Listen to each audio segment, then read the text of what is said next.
Salut YouTube, dis donc, qu'est-ce que t'en penses si je me gare là avec le camping-car et je me branche directement avec une petite prise? Qu'est-ce que t'en dis? J'aurai de l'énergie, non? Ça envoie, hein. Regarde-moi ça. Il y en a qui aiment pas les éoliennes, moi je sais pas, ça m'a toujours un peu fasciné. Ça tourne bien ici dans l'autre, il y a du vent, tu vois. Ça me fait rêver au niveau énergie en tout cas. C'est la promenade. Marcher, ça fait du bien. Good morning YouTube. Coucou YouTube. J'ai pas choisi ma journée pour travailler. Il y a un vent terrible qui souffle. C'est un peu la tempête aujourd'hui. Heureusement le vent souffle comme ça. Donc ça va. Alors, je suis en train de vider mon bidon. Mes bidons, essentiellement celui-là, pour le mettre à l'emplacement d'hiver, parce que finalement je suis obligé de me mettre ici. Tu vois, ici il y a de l'ombre très vite, donc les panneaux solaires du camping-car, c'est pas bon. Et puis pour avoir accès à l'eau, je suis obligé de revenir là pour charger. Donc je vais le mettre en position hiver, tu vas voir. Et là tu vois, comme régulièrement, je nettoie le fond, parce que l'eau en fait je la décante. Et tu vois là au fond j'ai de la bauxite, j'espère qu'on voit clair. C'est de la bauxite, c'est un minerai d'aluminium. Enfin, on s'en sert, c'est un minerai. On s'en sert pour faire de l'aluminium. Et cette bauxite, tu vois, elle s'emmagasine avec le temps.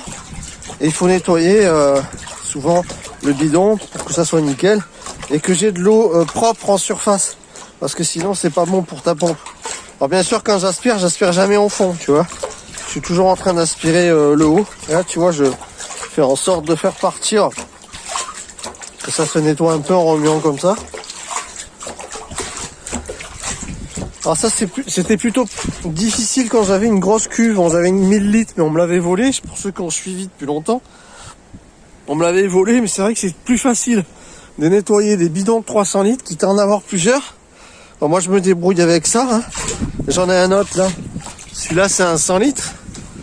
Enfin c'est pas assez quoi. Mais avec les deux je me démerde, tu vois. En général, le 300 me suffit. Voilà, je remplis, on va dire, deux, trois fois avec, puisque c'est un 300 litres.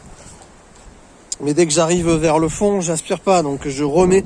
Donc au bout de 2 remplissages dans le camping-car, je recharge. En général, à chaque fois que je remplis, je recharge avec ma pompe de forage, de manière à ce que ça soit toujours plein, qu'il y ait toujours de l'eau. Voilà, qui décante, je laisse décanter à chaque fois bien 24 heures. Et l'eau en surface est parfaite. Tu vois, je fais un petit peu. Donc je vais le mettre là-bas. Et c'est vrai qu'avec le gros bidon 1000 litres, c'était compliqué parce que tu as une seule petite ouverture sur le haut. Et pour passer ton balai, tout ça, laisse tomber. Donc il faut vraiment y aller à coup de pression et c'est plus compliqué quoi. Alors il y aura sûrement du vent aujourd'hui dans la vidéo parce que j'ai pas pris le micro non plus et je voulais vous montrer un petit peu quelque part que ça crachouille parce que là ça envoie fort quoi. Là ça bouge beaucoup. Hein. Mais tu vois là j'ai des petites patates qui poussent toutes seules avec un petit figuier aussi juste à côté qui part là. Voilà la nature quoi. Il y a des petites patates qui poussent là toutes seules, ça fait plaisir. La nature. Et un petit coup de balai sur le fond. Pour bien remettre tout ça. Puis après, un léger rinçage avant de remplir. Là, ça faisait un petit moment, j'avoue que je l'avais pas nettoyé quand même. Ça faisait bien 3-4 mois. Et qu'à force, la bauxite s'est emmagasinée. Après, ça n'a rien de sale. Hein. Il faut que tu as décanté. Ton eau est beaucoup. Super. Allez, là, c'est bon. Du temps de nos grands-parents, ils faisaient pas autant de chichi qu'aujourd'hui. Partout, mais ils sont pas comestibles, dommage. Parce que j'en ai plein un Everland des comme lui. Hein, pour ceux qui connaissent, dites-moi ce que c'est, j'y connais rien. Attention, j'envoie le convertisseur temporel. Pour ceux qui connaissent ce monstre-là, ce convertisseur-là, ça fait 8 ans que j'en mets dans la tronche. Et c'est une pure merveille. Jamais un défaut. Je vous mettrai dans la description parce que c'est une merveille. Allez, on allume le forage. Bam. C'est parti. Là, je cherche mon tuyau d'eau, tu vois. Parce qu'il faut que je remplis la cuve. Tu vois, les panneaux solaires, heureusement, c'est eux qui m'envoient l'énergie. On va ouvrir. C'est grâce à eux que j'ai de l'eau. C'est grâce à eux, grâce à mon système électrique que j'ai de l'eau. Gratuite à profusion les amis. Ah, on va lui mettre. Hop. Un petit courrinçage intérieur. Voilà, on enlève l'excès.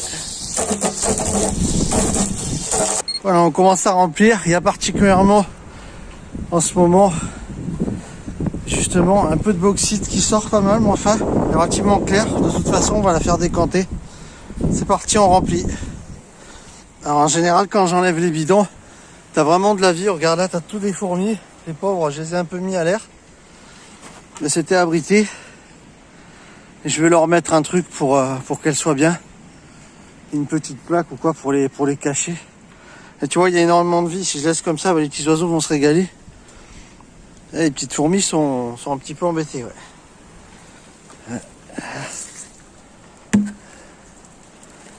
Allez.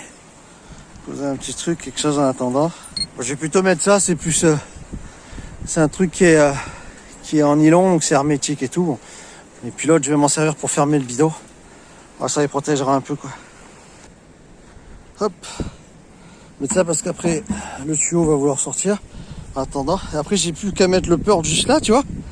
Parce que là, je l'ai mis derrière au niveau des réseaux à l'entrée.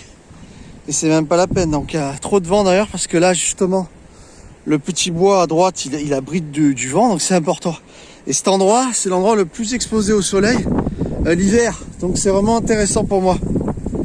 Ah, si système débrouille, hein. Ça souffle à fond aujourd'hui. Tu vois, c'est en train de se remplir. Et c'est pour ça qu'elle est teintée, tu vois, par rapport à la bauxite. Donc elle va se décanter et après j'aurai de l'eau. J'aurai bien 250 litres. Après le bas, moi je m'aventure pas avec ma petite pompe. J'ai une petite pompe de 120 que j'alimente avec le système solaire et c'est très bien. Tu vois, l'avantage qu'il y a dans cette région, c'est le fait qu'il y ait beaucoup de vent. Ça me permet d'avoir du ciel bleu. Et si j'ai du ciel bleu, mes panneaux solaires cartonnent en solaire. Et c'est ce qui est en énergie, je veux dire. Et c'est ce qui est important, c'est faire de l'énergie. Donc c'est vrai que c'est pas toujours marrant le vent, surtout l'hiver, mais c'est bon pour l'énergie, pour le solaire et pour mon installation. Et heureusement que j'ai mes batteries, parce que c'est grâce à ça, mes batteries, mon installation solaire, que je vous invite à voir dans la description de cette vidéo. Parce que sinon, je pourrais pas puiser de l'eau comme ça. T'imagines que j'alimente une pompe là de 1000 watts. Donc il faut pouvoir les générer avec un convertisseur. Tu vois, ça souffle fort. Très fort aujourd'hui. J'espère que cette vidéo vous a plu. C'était la débrouille en eau à Neverland et comment je fais l'hiver et l'été. Et l'été, je remettrai le bidon à l'ombre parce que sinon t'as de l'eau brûlante. Voilà, donc je vous laisse dans cette tempête. On se retrouve très vite. Mettez un petit pouce, abonnez-vous et on se retrouve très vite. Désolé pour le vent.